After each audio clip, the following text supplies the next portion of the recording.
জয় শ্রীরাম। সবাই কেমন আছো? আজ আমার পাওয়ার লিফটিং জার্নিং ডে 3। তো জিমে এসে স্ট্রেচিং করে আজকে আমার ডেড লিফট ছিল।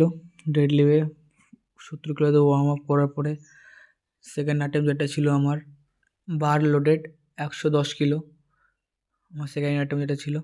আর থার্ড অ্যাটেম্পের লাস্ট আমার পেয়ার, সেটা ছিল মোট বার ওয়েট 160 কিলো ছিল আমার লাস্ট ম্যাক্সিমাম র্যাপ। তারপরে আমরা দ্বিতীয় এক্সারসাইজ যাব, সেটা হচ্ছে রোমান ডেডলিফট।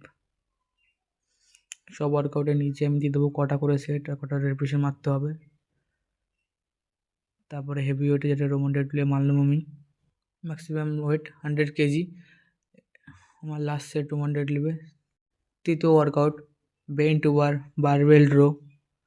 তারপরে আমার চতুর্থ ওয়ার্কআউটের দিকে যাব, হাই নি লেট পুল ডাউন 30 কিলো দিয়ে। চতুর্থ ওয়ার্কআউট সেটা ছিল ফেস পুল ডাউন, বা এটা আমার ফেভারিট এক্সারসাইজ। তারপরে লাস্ট আর ফাইনাল এক্সারসাইজ যেটা করে আমি শেষ করলাম ওয়ার্কআউট, হাইপার এক্সটেনশন। ওয়ার্কআউট শেষের পর ব্যাগটা গুছিয়ে বাইরে দিয়ে বেরোবো, কারণ আজকে জিমে দাদা নেই, তো জিম আমাদেরই বন্ধ করতে হবে। আর সবার লাস্টে আমাদের ওয়ার্কআউট শেষ হয়েছে, তো ফাইনালি আমরা জিম বন্ধ করে বাইরে দিয়ে বেরোলাম। নেক্সট ভিডিও দেখা হবে। সবাই সুস্থ থাকো, ভালো থাকো আর ফাটিয়ে ওয়ার্কআউট করো। জয় শ্রীরাম।